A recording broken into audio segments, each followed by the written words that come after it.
ದಾವಣಗೆರೆ ಜಿಲ್ಲೆ ಹರಿಹರ ತಾಲೂಕು ಹರಿಹರ ನಗರದಲ್ಲಿ ರಾಷ್ಟ್ರೀಯ ಪಲ್ಸ್ ಪೋಲಿಯೋ ಕಾರ್ಯಕ್ರಮದ ಜಾಗೃತಿ ಜಾಥಾಗೆ ಶಾಸಕ ಬಿಪಿ ಹರೀಶ್ ಚಾಲನೆ ನೀಡಿದರು. ಬಳಿಕ ಮಾತನಾಡಿದ ಅವರು, ಈ ಹಿಂದೆ ಎಷ್ಟೇ ಬಾರಿ ಹಾಕಿಸಿದ್ರೂ ತಪ್ಪದೇ ಹನಿ ಹಾಕಿಸಲು ತಿಳಿಸಿದರು. ವಿಶೇಷವಾಗಿ ಕೊಂಡಜ್ಜಿ ಪ್ರಾಥಮಿಕ ಆರೋಗ್ಯ ಕೇಂದ್ರದ ವ್ಯಾಪ್ತಿಯ ಗುತ್ತೂರಿನ ಇಟಗಿ ಬಟ್ಟಿಗಳಲ್ಲಿ ಇರುವಂತಹ 1582 ಮಕ್ಕಳಿಗೆ ತಪ್ಪದೇ ಲಸಿಕೆ ಹಾಕಿಸಲು ತಿಳಿಸಿದರು. ಯಾವುದೇ ಮಗು ಪೋಲಿಯೋ ಲಸಿಕೆ ವಂಚಿತವಾಗದಂತೆ ನೋಡಿಕೊಳ್ಳಿರಿ, ಅಂಗವಿಕಲತೆ ಆಗದಂತೆ ಎಚ್ಚರಿಕೆ ವಹಿಸಿ, 2 ಹನಿ ಪೋಲಿಯೋ ಹಾಕಿಸಿ ಅಂತ ಕಿವಿಮಾತು ಹೇಳಿದ್ರು.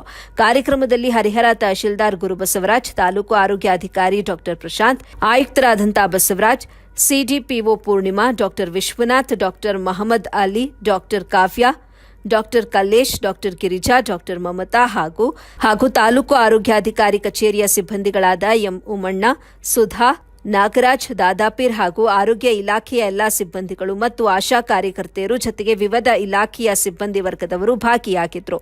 ವರದಿ ಸೈಯದ್ ಶಾಮೀರ್, ಎಬಿ ನ್ಯೂಸ್ ಕನ್ನಡ, ಹರಿಹರ.